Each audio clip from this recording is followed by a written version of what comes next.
All right, Madeline, thank you so much. And this morning's Crisis in the Classroom, panic buttons in schools is now a requirement for Tennessee school districts, and they're considering implementing this into just about every school district to include some law enforcement as well. Yeah, Fox 17 News' Peyton Muse joining us in studio talking about the panic alert systems, if they're going to be making them mandatory. What can you share with us, Peyton?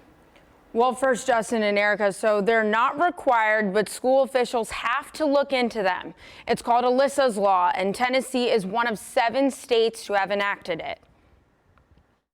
As of 2023, all Tennessee schools must at least consider silent panic alarm systems, something that can be worn or carried by a teacher.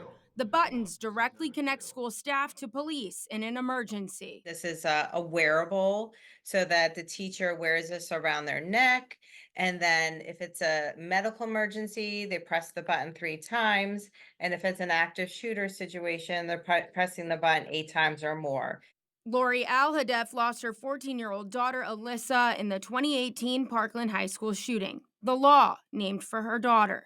Alhadef says the alert buttons helped Allahatchie High School students and teachers in the midst of terror last week after a student opened fire. This was the panic button that was used at Allahatchie High School.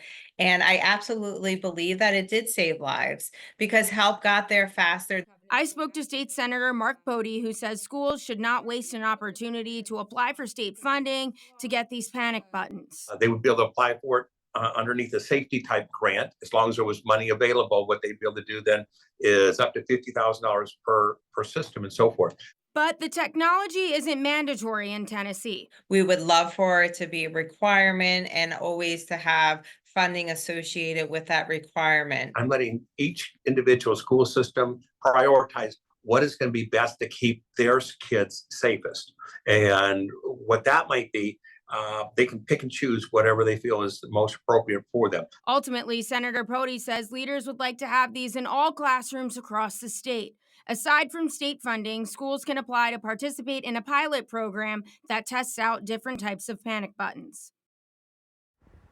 I contacted school districts across the mid-state to find out which ones are on track to getting panic buttons in classrooms. Stick with us, we're gathering that information. In studio, Peyton Muse, Fox 17 News, your Code Red station.